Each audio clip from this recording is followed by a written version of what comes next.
tardes nuevamente, y me da pena de nuevo que soy el obstáculo para el almuerzo. Entonces voy a hacer una no corrección, porque bueno, fue en ese orden. La anterior que les di fue contaminación química y nuclear, y hoy día les voy a dar los conceptos y posibilidades. En realidad esta debió ser la número 1 y la número 2 es la que di anteayer. Okay. Bueno, este trabajo está basado en el trabajo de Norma Rangel, que fue una estudiante de doctorado, se graduó hace año y medio o 2 años. Ella se graduó aquí en la UIS, o sea, en ingeniería química, pero hizo el doctorado en Material Science, ¿no? En ciencias materiales, lo cual fue interesante porque tuvo que tomar cursos de estado sólido, de semiconductores, una serie de cosas que no había tomado en su undergrado. Entonces eso indica que son muy buenos los estudiantes de acá, son siempre bienvenidos. Mi grupo está interesado en el análisis y diseño, ¿no? Como ingeniero buscamos hacer diseño, no solo analizamos, una vez que analizamos y entendemos algo, queremos hacer algo nuevo, ¿no? Entonces este es un diseño a nivel atómico de sistemas y dispositivos, ¿no? En estos campos. Empezamos, como le dije, en la electrónica molecular, ¿no? Ya el silicio como que tiene cierto límite, pero aún es invencible, ¿no?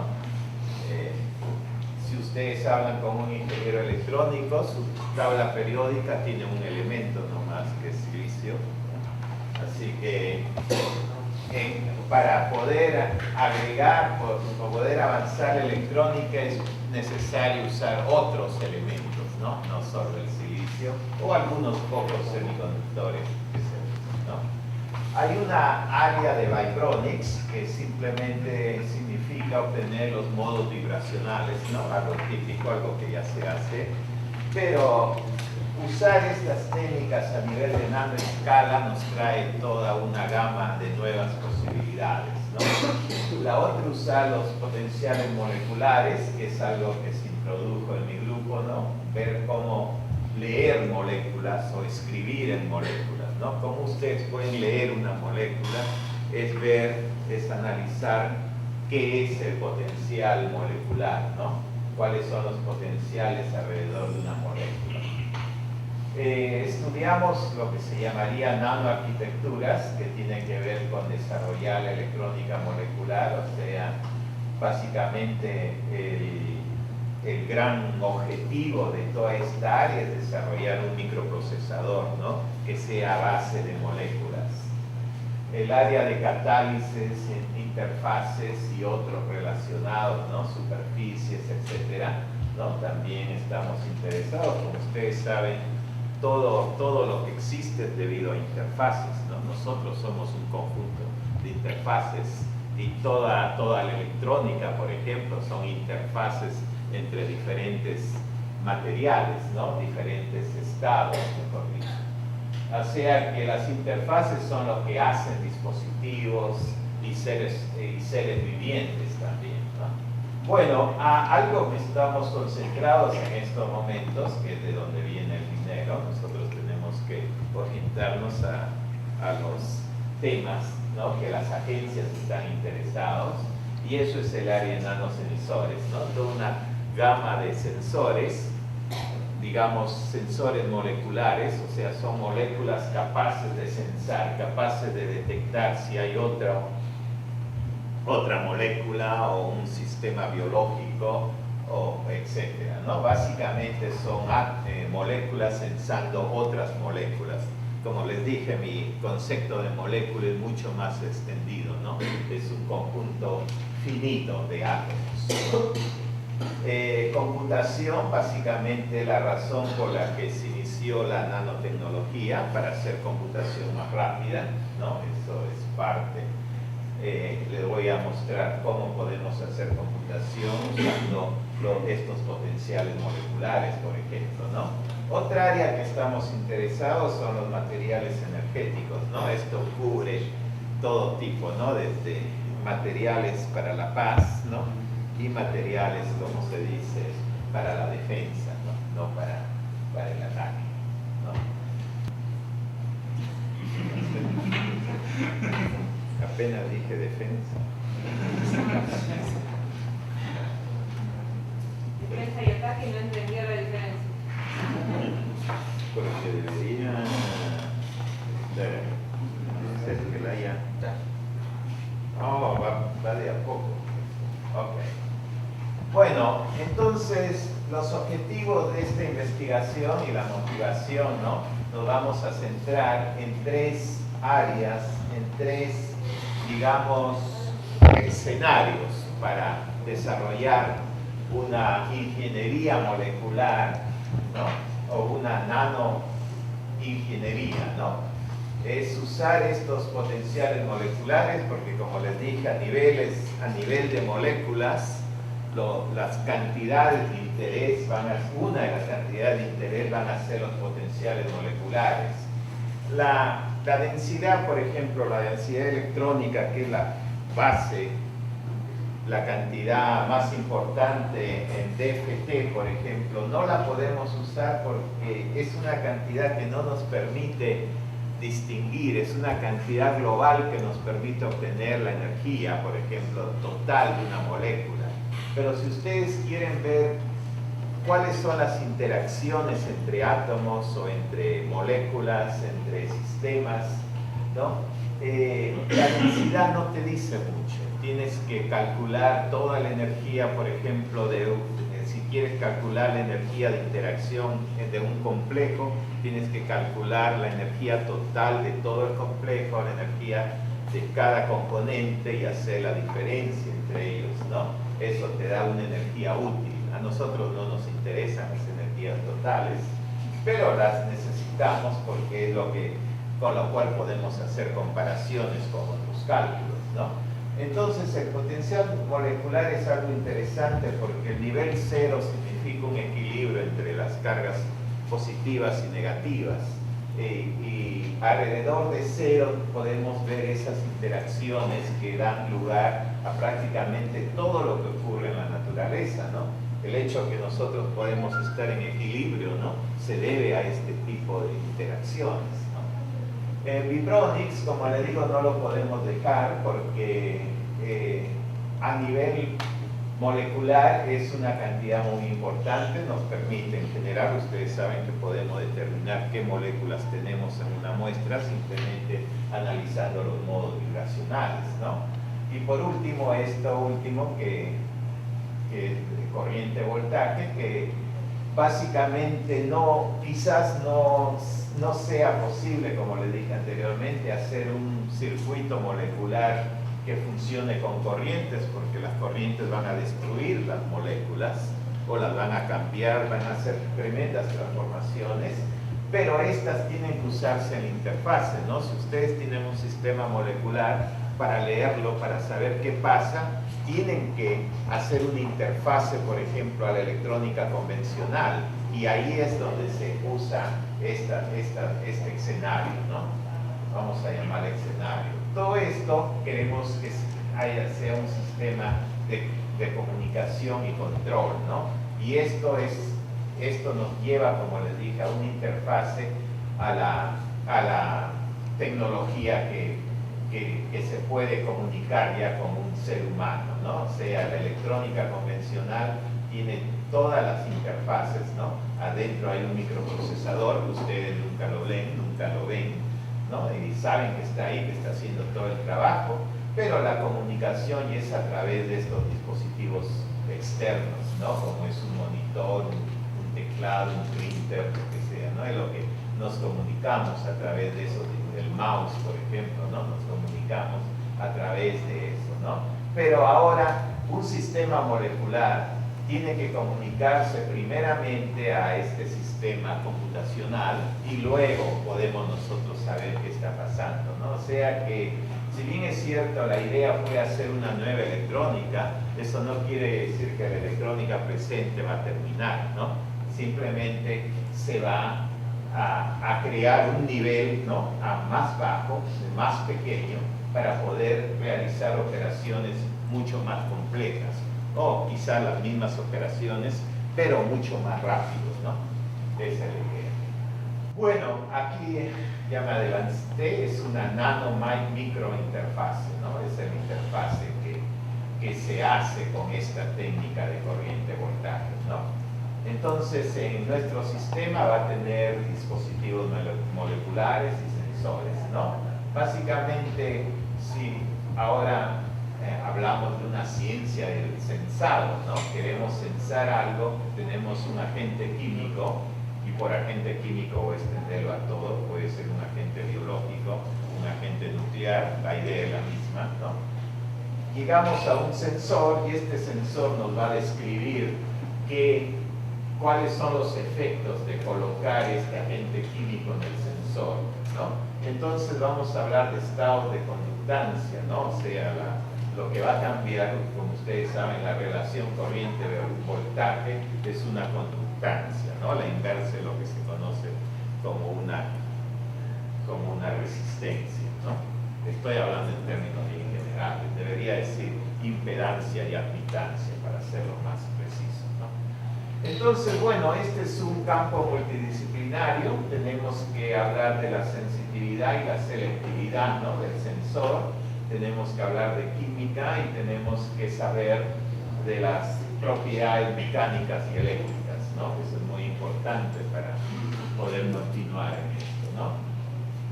La ingeniería molecular es un poquito diferente a la química misma, ¿no? Porque lo que queremos es hacer arreglos de moléculas, ¿no?, que nos permitan hacer dispositivos, ¿no? No es simplemente hacer un conglomerado de moléculas y ya está, ¿no? Tenemos un material, ¿no?, en bruto, en bulk, entonces queremos que estos materiales tengan, digamos, posiciones específicas en una determinada matriz, ¿no?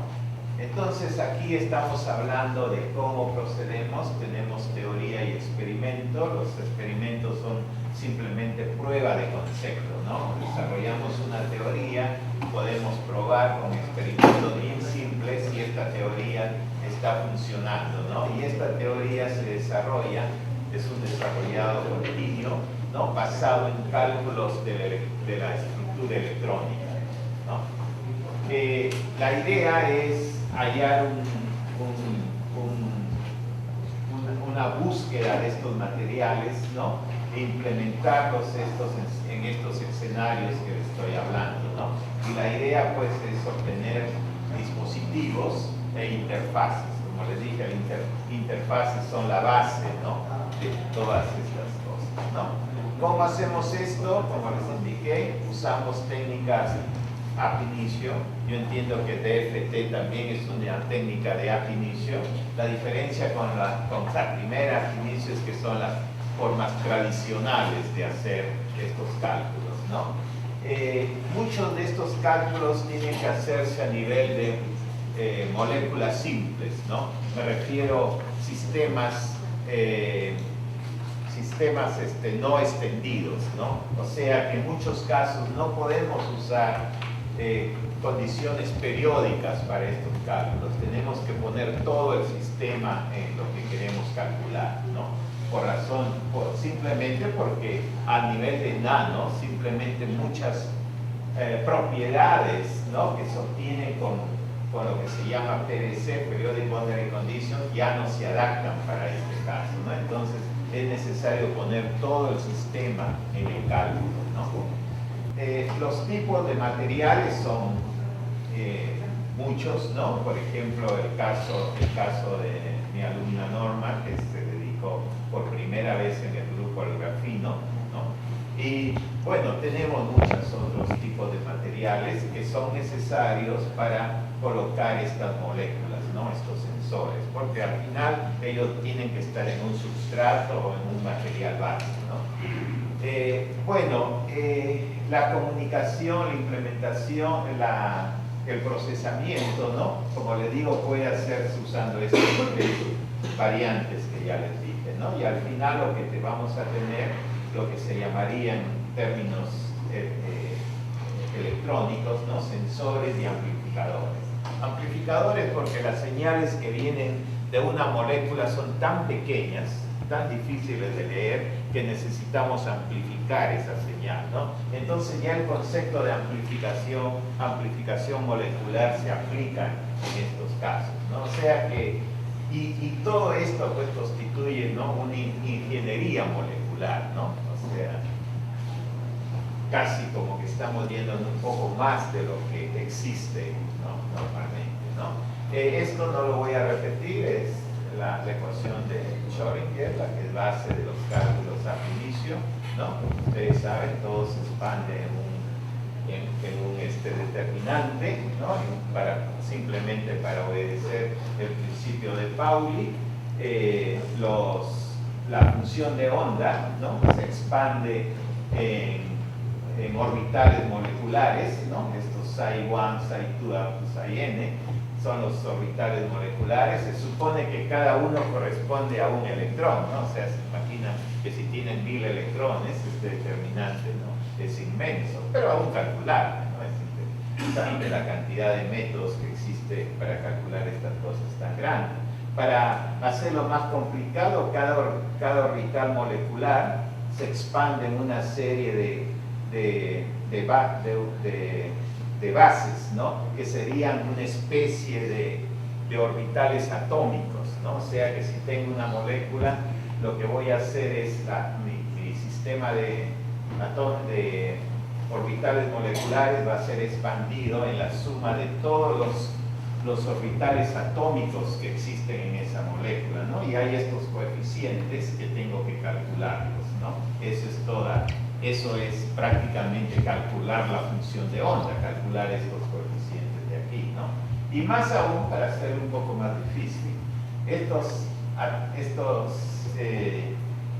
orbitales moleculares se expanden en lo que se llama una suma de gaussianas, ¿no? De ahí viene el programa Gaussian, porque los orbitales atómicos están expandidos en gaussianas. ¿Por qué se usan gaussianas? Porque hacer integrales es más fácil de la forma como se deberían hacer, ¿no? La forma como se debería hacer es usar aquí exponenciales, ¿no? Pero ustedes saben, una exponencial en 3 dimensiones de un punto que está acá con otro punto que está acá, y normalmente estas son de 4 centros, ¿no? Un producto de exponenciales que están centradas en 4 sitios diferentes. Hacer ese integral es imposible, ¿no? Bueno, se puede hacer numéricamente, pero bueno, es muy tedioso. En cambio, si se usaran gaussianas, esto sale muy rápidamente, ¿no? O sea, inclusive hay fórmulas analíticas. Las integraciones no necesitan hacerse numéricamente, sino analíticamente, lo cual es simplemente, digo simplemente entre comillas, ¿no?, escribir una fórmula. Pero, bueno, la mayor parte del programa es calcular estas integrales, ¿no? Y las gaussianas, ¿no?, simplemente se escriben así, como un producto de x y z a un exponente, ¿no? Entonces los datos son los coeficientes que vienen aquí y el exponente, ¿no? Y bueno, la combinación de I, J, K nos dice el tipo de funciones que tenemos. Por ejemplo, si J y K, la suma de ellos es 0, tenemos una función tipo S, ¿no? Si es 1, tenemos una función tipo P, y D, F, G, H, I, etc., ¿no? Y así sucesivamente. Bueno, esto ya fue explicado. Una vez que ya saben qué cosa es psi, la función de onda, que se expande en un determinante de molecular orbitals, y cada molecular orbital es una suma de atomic orbitals, y cada atomic orbital es una suma gaussiana, ¿no? Esta energía es la que se minimiza, ¿no? Y se calculan estos coeficientes que minimizan la energía, ¿no? Bueno, este procedimiento omite correlación, que es un término que significa que no se están considerando hasta este momento las interacciones, ¿no? Es un C, como dijo el anterior speaker, es un ¿cómo se dice? Field. campo medio, ¿no? Ya. Entonces, cuando tratan de minimizar esto, llegan a una ecuación matricial, ¿no? Que sería la que se llama un hamiltoniano nuevo, el Fock matrix, ¿no? Esta sería el determinante de estos coeficientes. De nuevo tenemos los coeficientes acá y esta nos da una serie de energías que serían la energía de cada orbital molecular. Y esta S es una matriz de overlap, ¿no? Porque estos atomic orbitals no son ortogonales entre ellos. Tienen un overlap, entonces el overlap se debe considerar aquí en este problema, un problema más complejo de eigenvalue, ¿no? Donde en un problema de eigenvalue no habría esta S aquí, pero ahora la tenemos. Entonces hay que hacer ciertos trucos para resolver esto, ¿no? Por ejemplo, multiplicar por S1 medio, entonces el S1 medio queda aquí, S a la 1 medio y S1 medio acá, algo así, ¿no? Hay varias formas de hacer eso. Y bueno, esto como nos lleva a algo complejo porque este F depende casualmente de estos coeficientes, esta matriz F depende de este C, entonces tenemos un problema de eigenvalues donde no sabemos nada prácticamente porque no sabemos el operador, no sabemos la matriz de coeficientes y no sabemos la energía y no sabemos S porque S viene de del overlap entre estos. O sea, no sabemos nada de esa ecuación, ¿no? O sea, entonces lo que hacemos es asumimos un C, somos invariantes, asumimos un C, calculamos un F de como ya asumimos C, calculamos el F. Con el F resolvemos de nuevo esto, perdón. Con el F resolvemos de nuevo esto y nos da otro C. Ese C lo metemos de vuelta en este F, ¿no? Y tenemos otra ecuación y seguimos así. Y eso es lo que se llama un self-consistent field, ¿no? Así. Entonces, bueno, pasamos ahora a DFT. En DFT lo que hacemos en lugar de usar, como ya lo han dicho muchos, la función de onda, usamos la densidad, que lo que hace es integrar la función de onda, ¿no? Lo único que la función de onda depende en n vectores, donde n es el número de electrones, ¿no? Entonces integramos en todos estos vectores, ¿no? Dicta 1, estos son diferenciales de volumen, empezando del 2 hasta el n y dejamos 1 nomás que nos va a dar esta función, ¿no? La función de densidad.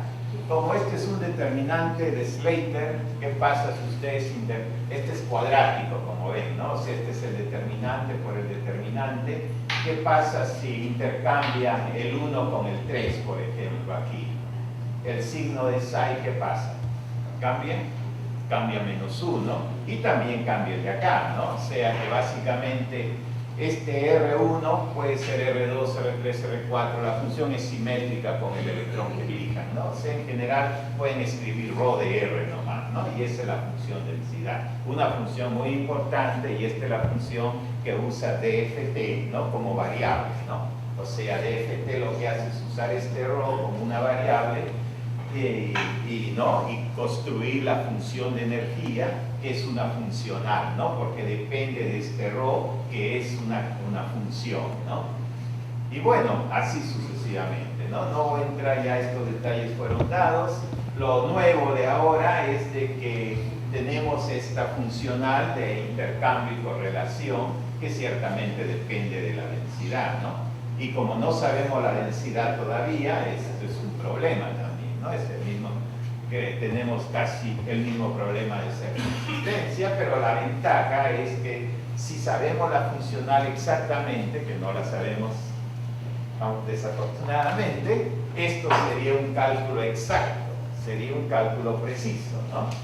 Pero como sabemos que esto es cierto, si hay una funcional exacta, podemos ayudarnos un poquito, ¿no? Si el experimento nos dice que si cambiando la funcional un tantito, como dicen mis colegas de México, ¿no? Cambiamos la funcional un tantito y nos lleva más cerca al valor experimental que sabemos está bien hecho, ¿no? Tenemos cierta esperanza de que estamos acercándonos a la funcional correcta. No es, como dijo el anterior speaker, no estamos acercándonos de una manera perturbativa a lo correcto, pero de una forma un poquito más trial and error, ¿no? Ponemos un poco acá, un poco allá, mejoramos la funcional lo más que podamos, y así una vez que sacamos mejores resultados que cualquier otra teoría, decimos estamos bien cerca de la funcional correcta, ¿no? Hay funcionales exactas, ¿no? Para intercambio y correlación, pero bueno, no son conocidas, así que hay que hacer aproximaciones, ¿no? Y bueno, hay una serie de aproximaciones, ¿no? Uno podría decir de que esto, uno puede extender esto en una serie de Taylor, ¿no? Y así escribir esta función como primero que dependa solo de la densidad, luego del gradiente, luego del laplaciano, y así ir creciendo, ¿no? Y bueno, o hacer combinaciones entre ellas, y esas fueron las primeras buenas funcionales, ¿no? Que llamaban las Generalized Relativity, la GGA, ¿no? Y bueno, luego, como el intercambio era un poco difícil, se pensó, ¿qué tal si lo mezclamos con un intercambio a la Hartree-Fock, ¿no? Como hacen en Hartree-Fock, se puso y se empezó de nuevo a hacer este tanteo, ¿no?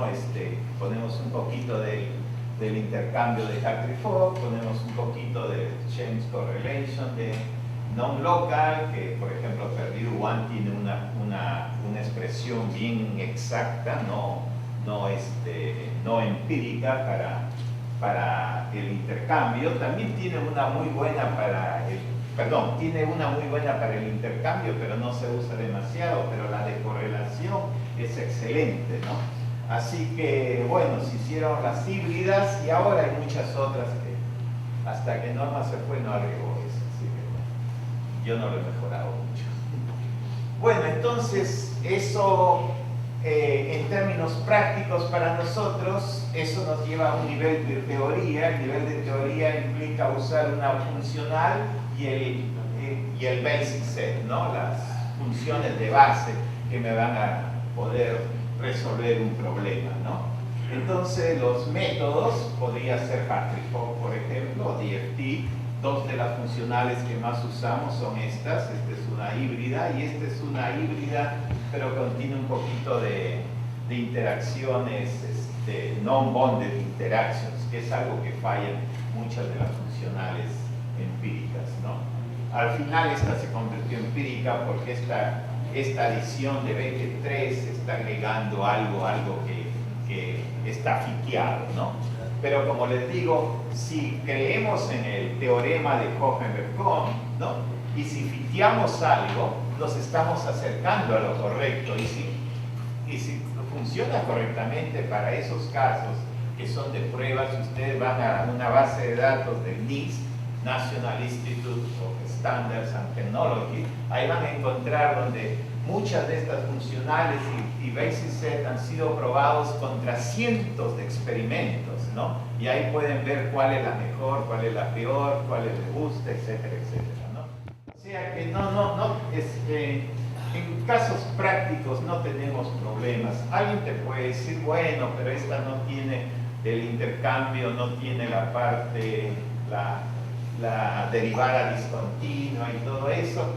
Se puede decir muchas cosas, no tiene la convergencia que debería tener, etcétera, etcétera, pero cuando calculas cuánto es ese error que cometes por no tener esas interacciones, y te das cuenta que son fracciones bien pequeñas de electronvoltio que químicamente no nos importan, ¿no? O sea, cualquier error de menos de 1 kilocaloría por mol, puedo usar kilocalorías porque estoy acostumbrado a esto, o sea, 1 kilocaloría por mol es una 23ava de electronvoltios, ¿no?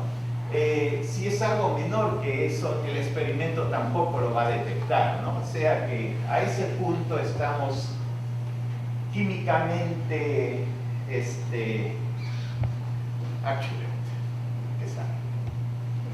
exactos.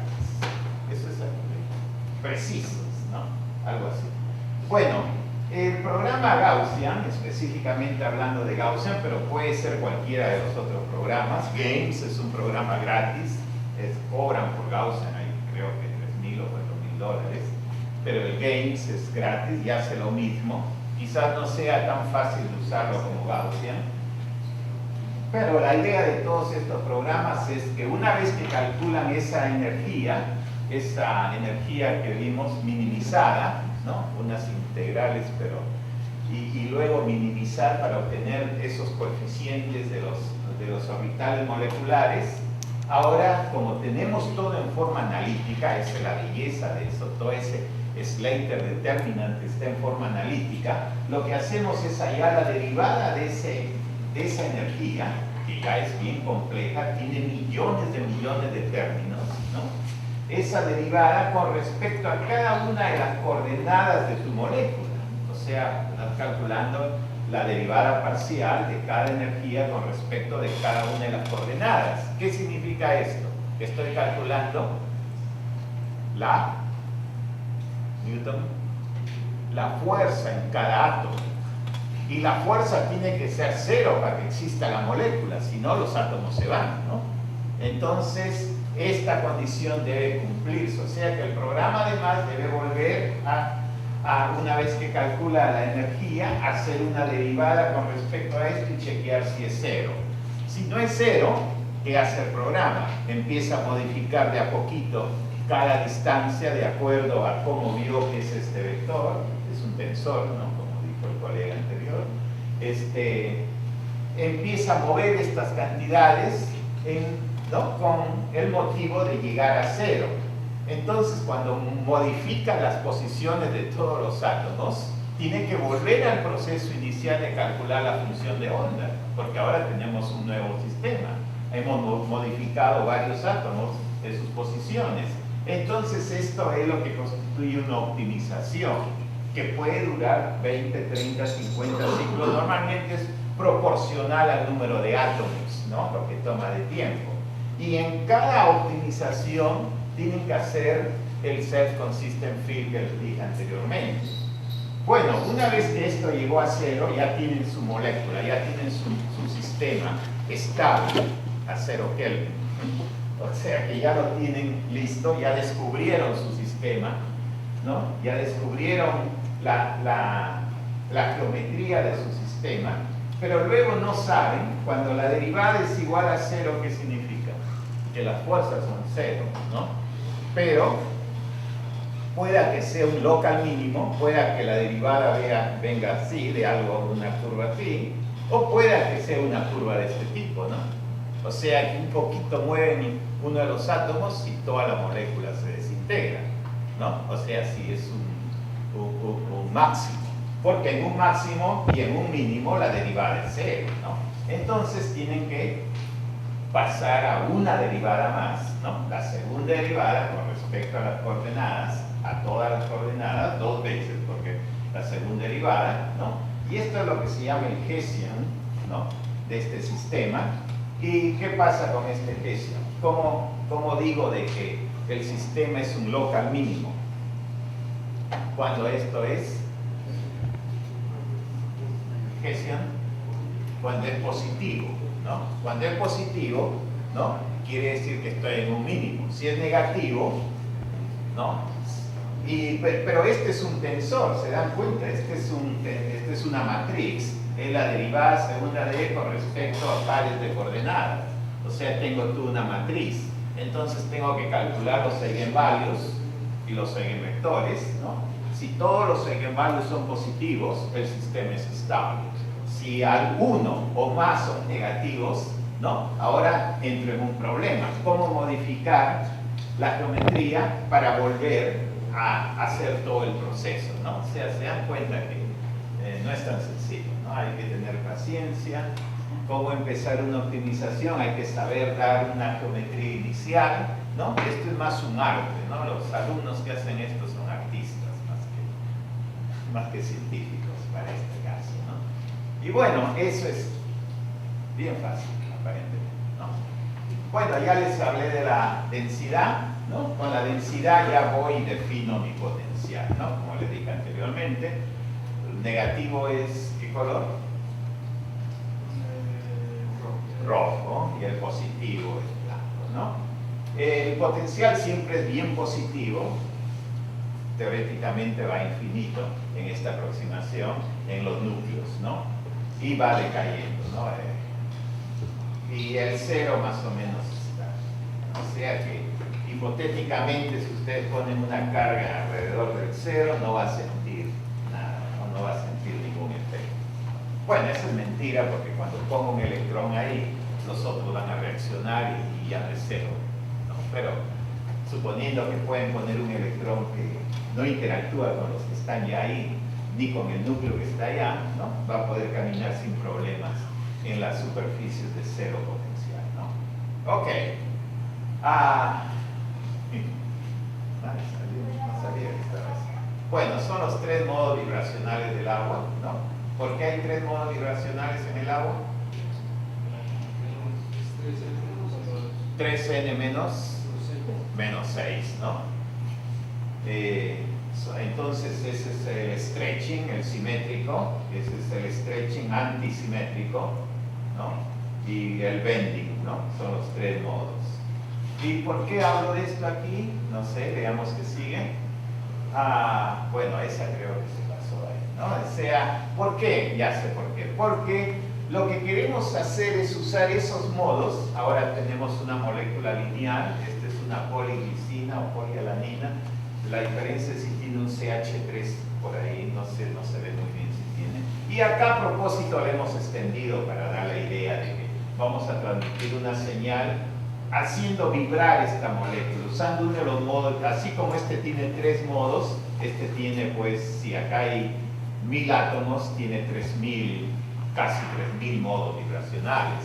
Y algunos de ellos son totalmente delocalizados, o sea, hay modos que se delocalizan, o sea, que van a través de toda la molécula. Esos modos los podemos usar con cierta ventaja para transmitir señales en esos modos. Vamos a ver si logro llegar a eso, porque esto tiene como 60 vibrados, no sé si vamos a ver. Cuando ustedes ya se aburran, me dicen y apagamos todo, ¿no? Ok.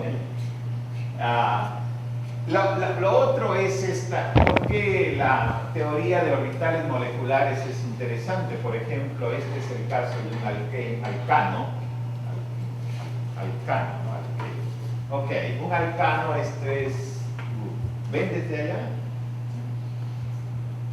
Se distingue que acá hay una línea de alcanos pequeños, acá hay una línea, una colección de alcanos más grandes, y acá hay un mismo número de alcanos más largos todavía, ¿no? Bueno, estos son alcanos que terminan en sulfuro.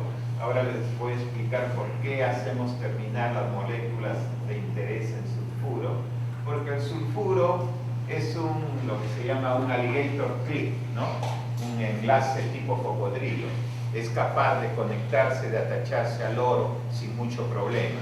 O sea que esta molécula que no está dibujada, porque estos son orbitales moleculares, pero pueden ver en el fondo aquí, ¿no? Esta tiene 18 carbonos, ¿no? Es un hidrocarbono, ¿no? Es una molécula pesada ya, ¿no? 16, 18. Esta tiene 12 y esta tiene 8. Este es el octano, el que tienen en la gasolina normalmente, ¿no? Bueno, octanol con un OH, pero esta no tiene OH, este es simplemente un octane, ¿no? Y bueno, tiene el sulfuro para poderse conectar. Entonces, sí, de esta debió ser más grande. Entonces tiene el orbital ocupado de más alta energía, están aquí en este lado, y como ven, están localizados. El orbital cae en ciertas regiones. Hay mucha similaridad entre el de 8, el de 12 y el de 16, ¿no? En algunos casos se puede ver, por ejemplo, aquí y este de acá. ¿Por qué? Porque este es el siguiente. Pero noten que están casi bien juntos. Por ejemplo, estos dos están juntos, prácticamente tienen la misma energía. Esta es la escala de energía. Los que siguen, estos dos están un poco juntos y acá también. O sea, podría decirse que si estos dos se ven de esta manera, y como están tan juntos, podemos decir que la suma y la diferencia también se pueden considerar, ¿no? O sea, si hacen la suma de estos dos, esta parte se va a venir aquí, y si hacen la diferencia, esta parte de acá se vuelve negativa y se pasa acá, ¿no? O sea que los pueden ver como estos de aquí, ¿no? O sea, les quiero decir que este par de acá es idéntico a estos pares de acá que parece que tienen localización en dos partes de la cadena. Simplemente por esa razón que le digo, que si la energía está muy junta, pueden decir de que estos dos también equivalen a la suma y a la diferencia, ¿no? Ese es uno de los teoremas de mecánica cuántica, ¿no? Así que, no sé, el dibujo quizás los puede engañar un poquito, ¿no? Bueno, pero se darán cuenta de que estos están localizados en los terminales, justo donde hemos puesto los sulfuros, ¿no? Que son los alligator clips, ¿no? Los enlaces o los ganchos de cocodrilo, creo que les llaman. Y si vemos esta línea, llegamos aquí a este punto donde podemos ver de que el orbital es totalmente delocalizado. ¿Ves? Aquí, en estos casos, y prácticamente todos casi a la misma energía, ¿no? Aquí estos tres, prácticamente tienen el orbital que sería como un orbital que permite conducción. No va a conducir ese orbital porque está ocupado. Una vez que hay dos electrones en cada orbital, ellos ya no permiten electrones que pasen, ¿no? Entonces, algo raro pasa porque esta molécula, conduce muy poco, su conductividad es bien alta. En realidad esta molécula se usa como un aislante, ¿no? Pero es muy interesante porque los experimentos con moléculas individuales se pueden hacer con esto porque es bien fácil hacer un self-assembly monolayer, por eso que los sulfuros se colocan aquí, pero cuando se colocan los sulfuros cambia radicalmente la estructura molecular, ¿no? Estos son los desocupados. El método que se usó acá no es tan preciso para calcular los desocupados, pero bueno, no confío mucho en esta energía, pero está en el rango, no es tan feo, ¿no? Y acá otros desocupados a más alta energía. El problema de calcular los desocupados, creo que también fue dicho en unas charlas anteriores, es que no los estamos ocupando. Si no los ocupamos, ¿cómo lo vamos a calcular? Ok. Ahora, si vemos la estructura de este alcano, si calculo el alcano solo, sin los clips, ¿no? Obtengo esta estructura. Justamente la misma energía en que aparecen aquí los delocalizados. Y ¡pam! Eso fue la solución. Porque los experimentos que se hacían consideraban de que la barrera para conducción, ¿no? Si este es el Fermi level, ¿de quién? Del oro, más o menos 5.1 del Fermi level del oro, ¿no? Si consideramos de que estamos acachando esta molécula, dos terminales de oro, la barrera de conducción debería ser de aquí hasta acá, o sea, esto desde este punto hasta este punto. Pero no, el experimento daba algo intermedio por acá, algo así, como una barrera de 1 o 2 electronvoltios, no me acuerdo en estos momentos. Entonces, con este cálculo pudimos demostrar de que, bueno, todavía puede haber tunneling en estos sistemas, aunque están delocalizados, pueden electrones, ¿no?, pasar de todas maneras. Así que si consideramos estos orbitales que no se consideraban inicialmente, el cálculo sale prácticamente idéntico al experimento, ¿no? O sea que esto fue uno de los primeros cálculos que hicimos con el programa GENIT, como les dije, que calcula esto, ¿no? Ustedes aplican un voltaje y puede calcular el electron transport entre estos dos puntos, ¿no? Ese es el programa. O sea, ¿cómo funciona este programa? Tenemos el cálculo de ab initio Gaussian, tenemos que hacer de todas maneras, tenemos que hacer un extended porque estamos asumiendo que los electrodos, ¿no?, sí son infinitos o semi-infinitos en este caso, ¿no? Entonces tenemos que proveer la densidad de estados de los terminales que se va mejorando, porque una vez que se hace este cálculo se puede mejorar y se le puede dar inclusive un shape, una forma adecuada y no simplemente una superficie, porque en la vida real esto no es una superficie perfecta, es todo lo contrario, ¿no? Entonces tenemos estos orbitales de acá, tenemos que proveer la densidad de estados, ¿no?, de esto, tenemos que proveer la densidad de estado, bueno, llamémosle densidad de estados, o los molecular orbitals, ¿no?, de la molécula que está en el centro, con unos cuantos átomos de oro incluidos para que la interfase sea algo, ¿no?, suave, que no hay un cambio brusco, ¿no? y aplicar un voltaje, o sea, proveer un campo eléctrico entre los dos electrodos y ver cuánto es esa corriente, ¿no? Entonces ese es el programa que les dije que desarrollamos ya hace más de 12 o 14 años. Y bueno, que cada vez le ponemos más cosas para considerar todos los probables efectos que vayan a ocurrir en un sistema como esto, ¿no? Ya, entonces eso es lo que el método ¿no? Estoy avanzando de acuerdo a este plan, ¿no? Como le dije, también tenemos un 20% de experimentos, ¿no? Básicamente los experimentos están limitados a calcular corriente-voltaje, ¿no? Y así podemos ver si las cosas van bien, pero para calcular corriente y voltaje de cosas bien pequeñas hay que hacer un poco de fabricación, hay que fabricar los dispositivos, etcétera, ¿no? Entonces, bueno, no voy a entrar en qué se usa, ¿no? O sea, las técnicas que se usan, porque hay que fabricarlo, luego hay que caracterizarlo, etcétera, etcétera, ¿no? Vamos a ir un poquito rápido con esto, ¿no? Y bueno, algunos resultados de nuestras fabricaciones, ¿no? No se hace un solo dispositivo, se hace cientos, porque una vez que uno tiene la oblea de silicio, puede ponerle cuantos se puedan colocar, ¿no? Entonces todo un sistema de fabricación de fotolitografía nos permite hacer eso. Cuando las cosas se vuelven ya demasiado pequeñas, en vez de luz hay que usar electrones que nos permiten hacer features mucho más pequeños, ¿no? Ahí está una foto de un STM, ahí están los dos terminales de oro, y el problema es poner las moléculas en el medio. Y bueno, se va yendo paso a paso, ¿no? Primero se construye algo con fotolitografía, luego se dejan los espacios para ir ya a los detalles más mínimos. Esto creo que ya les hablé, entonces algunas cosas voy a pasar de largo. Los sistemas estos de oro, cúmulos de oro atachados con moléculas, ¿no? Y también son los materiales, bueno, estamos hablando de los materiales que hemos trabajado, ¿no? El grafino, principalmente. Creo que hay una explicación de cada uno, ¿no? Este es algo que ahorita ha vuelto a renacer.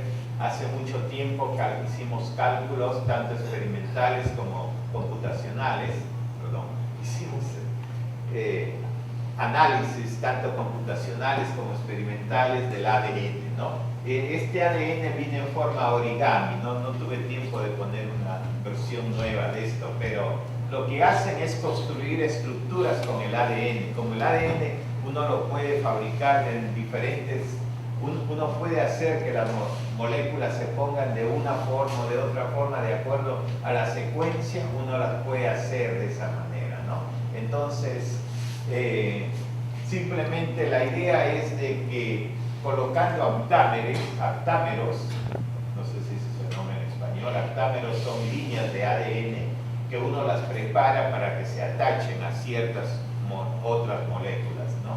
Entonces estos pedazos de ADN que vienen en cuadraditos, ¿no? en cubos también, realmente han hecho toda forma posible, ¿no? Porque es solamente jugar con la secuencia que debe hacerse para que siga una forma dada, ¿no? O sea, ustedes primero hacen un scaffold, ¿no? Una base que sería un strand, y luego lo hacen de que esta línea, por ejemplo, hacen una línea de ADN y hacen que se dé la vuelta. Si por ejemplo en este lado, vamos a ver si puedo usar.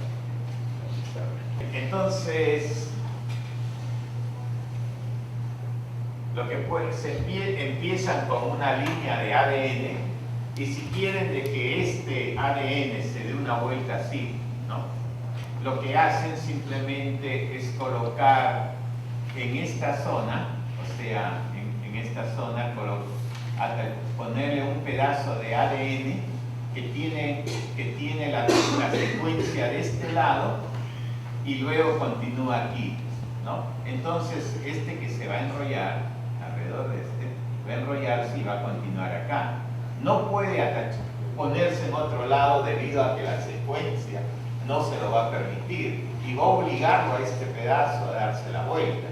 Si en la siguiente etapa quieren hacer de que este pedazo ahora se dé otra vuelta aquí, ¿no? Se hace lo mismo, se coloca ahora otro pedazo que solo tiene la secuencia de este lado y continúa aquí, ¿no? Ya esta parte se hizo así. ¿Ah? Y así sucesivamente, esto lo continúan hasta que forman un rack, ¿no? Un tablero de ADN. Entonces, siguiendo la misma tecnología, pueden hacer de que otro tablero de más arriba se pueda unir al de más abajo, ¿no? Ahora, esto lo pueden ver ahora en la otra dirección y va a pasar exactamente lo mismo. Este de arriba va a continuar en el de abajo. Entonces se crean figuras interesantes, es extraordinario, ¿no? Esto es lo que quiero que trabaje uno, que vaya ahorita al grupo, ¿no? Y hay una posición ahí abierta para eso. Entonces, esto hay que simularlo con dinámica molecular, ¿no? Una técnica bien interesante que ya creo vale explicar, ¿no? Bueno, eso es lo que tenemos, ¿no? Entonces, hemos estado calculando la impedancia, porque a las finales la impedancia nos va a decir, o sea, la relación corriente-voltaje nos va a decir qué cosas se van a pegar en ese lado, ¿no? Bueno, sí, aquí voy a tenerme que recordar. Este es un trabajo un poco antiguo, del 2009, ¿no? Donde teníamos la vitamina D3. Queríamos saber por cómo es que se procesa esta vitamina. Ustedes saben que la D3, lo que tenemos nosotros, esto lo estudié porque yo tengo que tomar vitamina D3. Hay una provitamina D3 que existe en el cuerpo y cómo se pasa de esta pro a la previtamina, no lo entiendo, no sé, pero nosotros nos enfocamos en qué pasa con esta previtamina al llegar a la radiación ultravioleta. Entonces la radiación ultravioleta llega y nos convierte esta previtamina en la vitamina D3. El experimento lo hicimos simplemente teniendo en cuenta de que la previtamina y la vitamina D3 y la otra, la anterior que es la provitamina, ¿no? Tienen diferentes conductividades. En otras palabras, la corriente que pasa por estas moléculas, y estuvimos viendo qué pasa cuando hay o cuando no hay una radiación ultravioleta, ¿no? Algo que fue, bueno, parece bien sencillo ahora que se lo digo, pero construir el dispositivo para poder poner estas vitaminas y poder calcular la corriente de voltaje fue algo muy interesante, ¿no? Y bueno, lo que se tenía es que por qué la conductividad aumentaba en este caso y bajaba en el otro, y todo lo pudimos explicar, una por la separación del HOMO-LUMO, que sería el HOMO-LUMO-GAP, que se reproduce acá, y este es el caso donde hay una transferencia de electrones. La transferencia de electrones es más sencilla cuando el HOMO-LUMO-GAP es menor, ¿no? Y aquí es donde se produce esa conducción para luego convertirse ya en la vitamina D3, donde se vuelve a separar el HOMO-LUMO, ¿no? El cálculo tiene que ver también con cómo están distribuidos esos orbitales, que aquí aparentemente no hay mucha diferencia entre ellos, es solo los niveles energéticos que cambian. Ok, y luego, bueno, ahora siguen los zombies, y con esto creo que ya voy a terminar, ¿no? Hay mucho más, pero terminemos en esto. Esta es una molécula, es un hidrocarbono, ¿no? Hidrocarbono, que si ustedes dibujan el potencial molecular, ¿no? Y aquí hemos colocado dos moléculas de agua. Las moléculas de agua son como pruebas, ¿no? Si coloco, por ejemplo, la parte negativa, quiere decir que estoy poniendo un potencial negativo a la molécula en este lado. Y si lo coloco aquí, estoy poniendo otro negativo, ¿no? Y lo negativo es color rojo, como ustedes saben, y es la salida, el output, ¿no? Tengo un 0 porque es positivo en este lado. ¿Qué pasa si coloco, perdón, el 0 es el negativo, que estoy usando lógica positiva negativa? El 0 es el negativo, perdón, sí. No está la escala de valores, no, no está aquí, ya. Ok. Y luego hago los otros dos casos, donde coloco el 1 acá, el 0 aquí, y obtengo un 1 aquí, y aquí el caso donde coloco los dos unos, o sea, los dos son positivos, el A está acá y acá me da 1. Y esto me da un OR gate, ¿no? Porque si tengo 0, 0, 0, 1, 1, 0 y 1, 1, tengo 0, 1, 1, 1, ¿no? Es una tabla de verdad, ¿no? Entonces, así es como puedo hacer un gate lógico. También hemos hecho el AND salió igual, o sea, en el OR gate, ¿no? Lo que me da es 1, 1, 1, perdón, 0, 1, 1, 1, y en el AND gate me da 0, 0, 0, 1, ¿no? Para las 4 posibles combinaciones de las entradas. Eso fue bien interesante porque no está lo que sigue ahí, pero ahí ya quiero terminar. ¿Qué pasa si colocamos muchos de ellos, por ejemplo, 2 líneas de estas compuertas lógicas, aún se cumple? O sea que la salida de uno, puede alimentar al siguiente y así poder hacer esta lógica. Lo interesante es que si podemos hacer lógica binaria, podemos resolver cualquier operación aritmética, ¿no? Porque cualquier operación aritmética se puede convertir, y eso es lo que hace cualquier computadora, ¿no? O sea, convertir todo esto a operaciones lógicas, ¿no? De ceros y unos. Bueno, ya creo que va a tomar un poco de tiempo continuar, así que eso es básicamente cómo leemos las moléculas, ¿no? Esta es la interfase, como les digo. Esta interfase aquí ya se puede conectar a una computadora convencional, al CMOS Technology, y con este dispositivo podemos leer el potencial electrostático que este gate lógico está proveyendo. Por ejemplo, aquí me está dando un negativo, ¿no? Entonces esta molécula se va a mover de acuerdo a esta tabla, ¿no? Depende de cuánto es el ángulo de torsión que se mueve, vamos a tener una correspondiente corriente voltaje, ¿no? Y a las finales, ustedes pueden tener millones de moléculas haciendo operaciones. A las finales solo, si usamos 64 bits, solo necesitan 64 de estos circuitos que van a leer la información que sale de este proceso, ¿no? Y bueno, ahí creo que ya termino, porque la verdad que hay más de 50 más slides ahí, ¿no? Bueno, muchas gracias, y si hay preguntas, pues...